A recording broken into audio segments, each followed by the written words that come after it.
नमस्कार प्रिय मित्रों, स्वागत है आप सभी का अपने चैनल कथा साहित्य दर्पण में। मित्रों, आज हम लोग सुनने जा रहे हैं दलित साहित्य की एक प्रसिद्ध कहानी शव यात्रा। तो कहानी पर पहुंचने से पहले, जैसा कि अपने चैनल की परंपरा रही है, हम संक्षिप्त सा परिचय जानेंगे लेखक का। तो शव यात्रा कहानी के लेखक हैं ओम प्रकाश वाल्मीकि जी, और चलते हैं इनका संक्षिप्त परिचय जानने। ओम प्रकाश वाल्मीकि जी, जिनका जन्म 30 जून 1950 को हुआ था तथा निधन 17 नवंबर 2013 को हुआ था, वर्तमान दलित साहित्य के प्रतिनिधि रचनाकारों में से एक हैं ओम प्रकाश वाल्मीकि जी। हिंदी में दलित साहित्य के विकास में ओम प्रकाश वाल्मीकि जी की विशेष भूमिका रही है। हम यह कह सकते हैं कि यदि हम दलित विमर्श की बात करें और ओम प्रकाश वाल्मीकि जी का नाम ना आए तो दलित विमर्श की चर्चा अधूरी रह जाती है।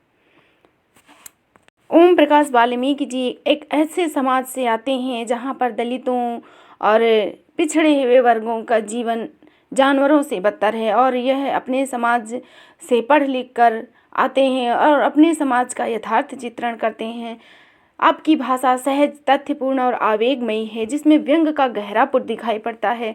नाटकों के अभिनय और निर्देशन में भी आपकी विशेष रुचि रही है, और आपकी आत्मकथा जूठन आपकी प्रसिद्धि का महत्वपूर्ण कारण है। और जूठन जैसी आत्मकथा को पढ़ने के बाद वास्तव में मित्रों, मन बहुत ही दुखी और अशांत हो जाता है कि वास्तव में क्या ऐसे भी लोग जीते हैं और ऐसा भी होता है। और आपकी प्रमुख रचनाओं में है सदियों का संताप, बस बहुत हो चुका, कविता, सलाम कहानी संग्रह, घुसपैठ भी कहानी संग्रह है, और जूठन इनकी आत्मकथा है, और दलित साहित्य का सौंदर्य शास्त्र है इनकी आलोचना। तो चलिए चलते हैं इनकी कहानी शव यात्रा पर। चमारों के गांव में बल्हारों का एक परिवार रहता था जो जोहड़ के पार रहता था। चमारों और बल्हारों के बीच एक सीमा रेखा की तरह था जोहड़। बरसात के दिनों में जब जोहड़ पानी से भर जाता था तब बल्हारों का संपर्क गांव से एकदम कट जाता था। बाकी समय में पानी कम होने पर किसी तरह वे पार करके गांव पहुंचते थे, यानी बल्हारों के गांव तक जाने का कोई रास्ता नहीं था। रास्ता बनाने की जरूरत कभी किसी ने महसूस नहीं की। जब किसी चमार को उनकी जरूरत पड़ती तो जोहड़ के किनारे खड़े होकर आवाज़ लगा देता। जोहड़ इतना बड़ा भी नहीं था कि बल्हारों तक आवाज़ न पहुंचती। आवाज़ सुनकर वे बाहर आ जाते। परिवार में सिर्फ 2 जन ही रह गए थे, सुरजा जिसकी उम्र ढल चुकी थी और उसकी बेटी संतो, जो शादी के तीसरे साल में ही विधवा होकर मायके लौट आई। सुरजा की घरवाली को मरे 3 साल हो गए थे। घर बाहर की तमाम जिम्मेदारियां संतों ने संभाल रखी थी। सुरजा वैसे भी काफ़ी कमज़ोर हो चला था, उसे सूझता भी कम था, लेकिन फिर भी गांव के छोटे मोटे काम वह कर देता था।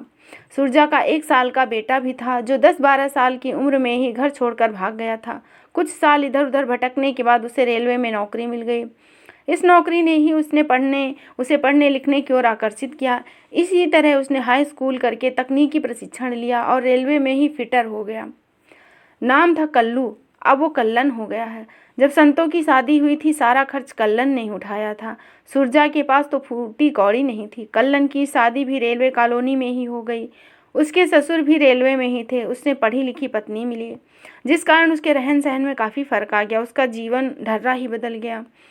गांव में यदा कदा ही आता था, लेकिन जब भी वह आता चमार उसे अजीब सी नज़रों से देखते। कल्लू से कल्लन हो जाने पर भी वे स्वीकार नहीं कर पा रहे थे। उनकी दृष्टि में अभी भी वह बल्हार ही था, समाज व्यवस्था में सबसे नीचे, यानी अछूतों में भी अछूत। गांव में वह अपने आप को अकेला महसूस करता था। परिवार के बाहर एक भी ऐसा व्यक्ति नहीं था जिससे वह 2 घड़ी बतिया सके। गांव के पढ़े लिखे लोग भी उससे कटे कटे रहते। आखिर वह था तो बल्हार ही, जोहड़ के पार रहने वाला। गांव वाले उसे कल्लू बल्हार कहकर ही बुलाते थे। उसे यह संबोधन अच्छा नहीं लगता। नस्तक की तरह उसे बांधकर हीन भावना से भर देता था। इस बार वह काफ़ी दिन बाद गांव आया। उसने आते ही सुरजा से कहा, बापू मेरे साथ दिल्ली चलो, सरकारी मकान में सब एक साथ रह लेंगे। ना बेटे, इस आखिरी वक्त में यो गांव छोड़ कर ना जाएं हम। पुरखों ने यहाँ आके किसी जमाने में डेरा डाला था, यहीं मर खप गए, इसी मिट्टी में, इसी जोहड़ की लौ के रह के जिंदगी काट दी। अब कहाँ जाएंगे? सुरजा ने आंखें मिचमिचाकर अपने मन की बात कही, जैसे अतीत में वह कुछ ढूंढ रहा था। कल्लन ने संतों की ओर देखा। वह तो चाहती थी इस जहालत से छुटकारा मिले, लेकिन बापू की बात काटने का उसमें हिम्मत नहीं थी। ना पहले थी ना अब। बस चुपचाप बैठकर पैरों के अंगूठे से मिट्टी कुरेदने लगी, जैसे उसका सोच उससे कहीं दूर ले जा रहा था, जहां दूर दूर तक कोई किनारा नहीं दिखाई पड़ता था। कल्लन ने जोर देकर कहा, बापू, यहाँ ना इज्जत है न रोटी। चमारों की नज़रों में भी हम सिर्फ बल्लार ही हैं। यहाँ तुम्हारी वजह से आना पड़ता है। यहाँ मेरे बच्चे आना नहीं चाहते, उन्हें यहाँ आना अच्छा नहीं लगता। उसकी बात काट कर बीच में ही सुरजा ने कहा, तो बेटे यहाँ मत आया कर, मारी तो कट जाएगी इसी तरह। बस संतों की फिक्र है, ये अकेली रह जाएगी। ये टूटा फूटा घर भी शायद अगली बारिश न देख पावे। तुझे जो मारी चिंता है तो इस घर को पक्का बनवा दे। सुरजा के मन में यह बात कई बार आई थी, लेकिन कह नहीं पाया। आज मौका पाकर कह दिया, बापू, मेरे पास 2-4 पैसे हैं, उन्हें यहाँ लगाकर क्या होगा। आपके बाद मैं तो यहाँ नहीं रहूँगा, संतो मेरे साथ दिल्ली चली जाएगी। कल्लन ने साफ साफ कह दिया। सुनते ही सुरजा भड़क गया। उसके मुंह से गालियां फूटने लगी। चिल्ला कर बोला, तू मेरे मरने का इंतजार करे है? इसे आज ही ले जा, और हाँ, अपने पैसे की धौंस मुझे ना दिखा। अपनी धौंस अपने पास रख। जहाँ इतनी कटी है आगे भी कट जाएगी। उन दोनों के बीच जैसे अचानक संवाद सूत्र बिखर गए। खामोशी उनके इर्द गिर्द फैल गई। सुबह होते ही कल्लन दिल्ली चला गया। पैसों का बंदोबस्त करके वह अगले हफ्ते भर में लौट आया। साथ में पत्नी सरोज और 10 साल की बेटी सलोनी भी आई। बेटे को वे उसकी ननिहाल में छोड़कर आए। कल्लन ने आते ही बापू से कहा, किसी मिस्त्री से बात करो, कल ईंटों का ट्रक आ जाएगा। सुनते ही सुरजा की आंखों में चमक आ गई। उसे कल्लन की बात पर विश्वास नहीं हुआ, लेकिन कल्लन ने उसे विश्वास दिलाया। उसी वक्त मिस्त्री की तलाश में निकल पड़ा। गांव में ज्यादातर मकान सूरत राम ठेकेदार ने ही बनाए थे। सुरजा उसी के पास पहुंचा। ठेकेदार जी, हमारा भी एक मकान बना दो। सूरत राम ने पहले तो सुरजा को ऊपर से नीचे तक देखा। तन पर ढंग का कपड़ा नहीं, चला है पक्का मकान बनवा लें। सूरत राम जल्दी में था, उसे कहीं जाना था। उसने हंसकर सुरजा को टाल दिया, आज तो टाइम ना है, फिर बात करेंगे। सुरजा ने हार नहीं मानी। सुबह ही मुंह अंधेरे निकल पड़ा। पास के गांव में साबिर मिस्त्री था, पुराना कारीगर। सुरजा ने उसे अपने आने का मकसद बताया। साबिर मान गया था। ठीक है, मैं कल आके देख लूँगा, अपना मेहनताना पेशगी ले लूँगा। ठीक है मिस्त्री जी, कल आ जाओ। जोहड़ पे ही हमारा घर है। सुरजा अपनी खुशी छिपा नहीं पा रहा था। लौटते समय उसके पांव जमीन पर नहीं पड़ रहे थे। कमजोर शरीर में जैसे स्फूर्ति भर गई। जब वह लौटकर घर पहुंचा, ईंटें आ चुकी थी। लाल लाल ईंटों को देखकर सुरजा अपनी थकावट भूल गया। वह उल्लास से भर उठा। उसने ऐसी खुशी इससे पहले कभी नहीं महसूस की। जोहड़ पार ईंटें उतरती देखना गांव में किसी आश्चर्य से कम नहीं था। पूरे गांव में जैसे भूचाल आ गया। गांव के कई लोग जोहड़ के किनारे खड़े थे। रामजी लाल कीर्तन सभा का प्रधान था। रविदास जयंती पर रात भर कीर्तन चलता था। वहाँ भीड़ में भी वह भी खड़ा था। उससे ना रहा गया तो चिल्लाकर बोला, अबे ओ सुरजा, ये ईंटें कौन लाया है? सुरजा ने उत्साहित होकर कहा, अजी बस म्हारा कल्लड़ पक्का घर बनवा रहा है। रामजी लाल की आंखें फटी की फटी रह गई। अपने भीतर उठती ईर्ष्या द्वेष को दबाकर कहा, यो तो चौखी बात है सुरजा, पर पक्का मकान बनवाने से पहले प्रधान जी से तो पूछ लिया था कि नहीं? रामजी लाल की बात तीर की तरह सुरजा के सीने में उतर गई। उसे लगा जैसे कोई सूदखोर साहूकार सामने खड़ा धमकी दे रहा है। गुस्से पर काबू पाने का असफल प्रयास करते हुए सुरजा गुर्राया, प्रधान से क्या पूछना, फिर भी पूछ तो लेना ही चाहिए था। कहकर रामजी लाल तो चला गया, लेकिन सुरजा को संशय में डाल गया। रामजी लाल सीधा प्रधान के पास पहुंचा। जोहड़ पार के हालात नमक मिर्च लगाकर उसने प्रधान बलराम सिंह के सामने रखे। बलराम सिंह ने उस वक्त कोई प्रतिक्रिया नहीं जाहिर की, सिर्फ सिर हिलाकर मूंछों पर हाथ फेरता रहा। प्रधान भी घाघ था। वह रामजी लाल की फितरत से वाकिफ था। उसके चले जाने पर वह कुछ गमगीन सा हो गया। सुरजा भल्लार पक्का मकान बनवा रहा है, यह बात उसे बेचैन करने के लिए काफ़ी थी। वैसे भी सुरजा गांव के लिए अब उतना उपयोगी नहीं था। यह खबर पूरे गांव में फैल गई। जोहाड़ पार भल्लारों का पक्का मकान बन रहा है, रेलवे की कमाई है, ईंटों का ट्रक आ गया है, सीमेंट रेत बजरी सरिया आ रहे हैं। बात फैलते फैलते इतनी फैली कि मकान नहीं, गांव की छाती पर हवेली बनेगी। खिड़की दरवाजों के लिए सागौन की लकड़ी आ रही। सुना है रंगीन संगमरमर के टाइल्स भी आ रहे हैं। जितने मुंह उतनी बातें। अगले दिन सुबह ही प्रधान का आदमी आ धमका जोहड़ के किनारे। सुरजा को मन मार कर उसके साथ जाना पड़ा।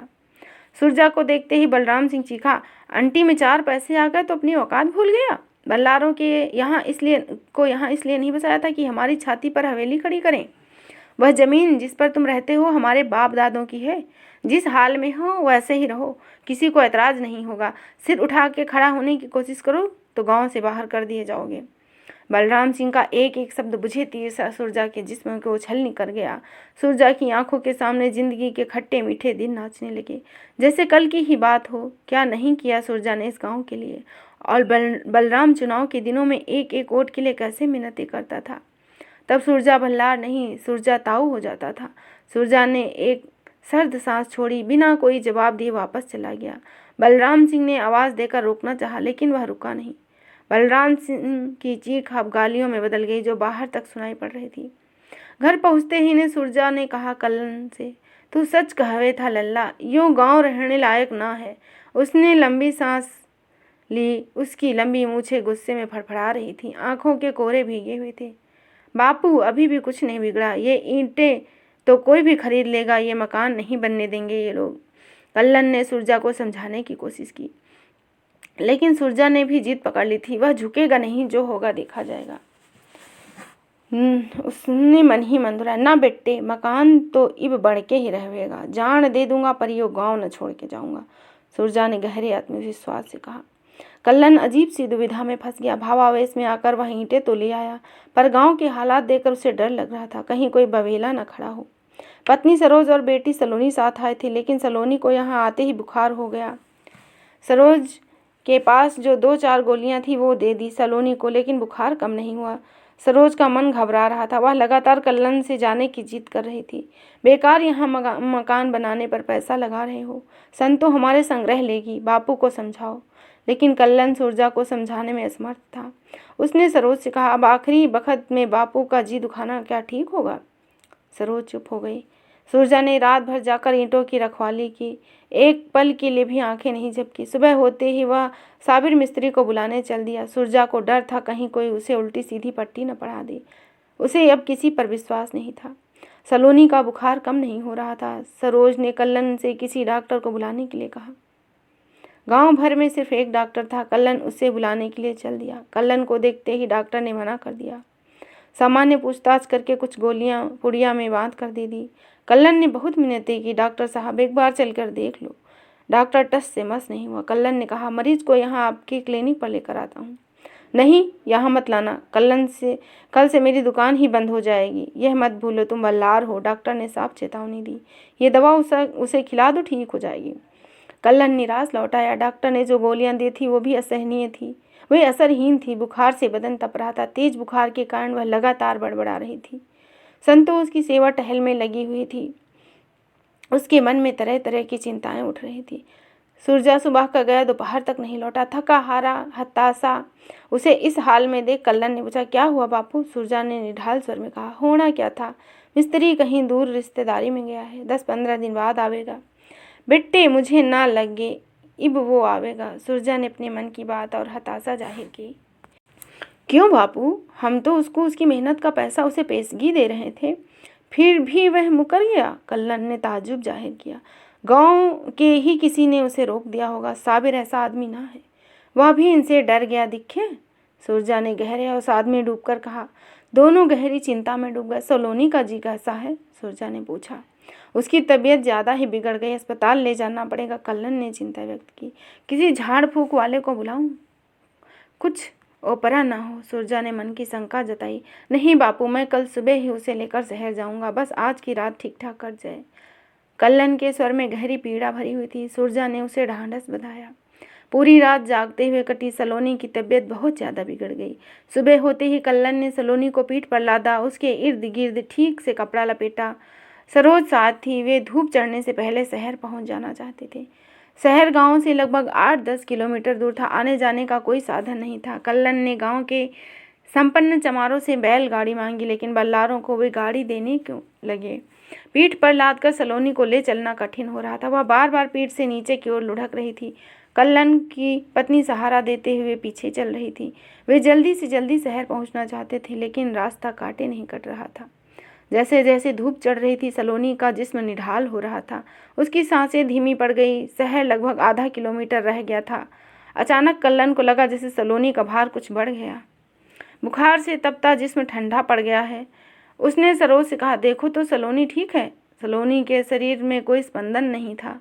सरोज दहाड़ मारकर चीख पड़ी, मेरी बेटी को क्या हो गया? देखो यह हिल क्यों नहीं रही? उसने रोते हुए कहा। कल्लन ने सलोनी को पीठ से उतारकर सड़क के किनारे लिटा दिया। वह हताश ठगा सा खड़ा था। उसके अंदस में एक हड़कंप सा मचा था। 10 वर्ष की जीती जागती सलोनी उसके हाथों में ही मुर्दा हो गई।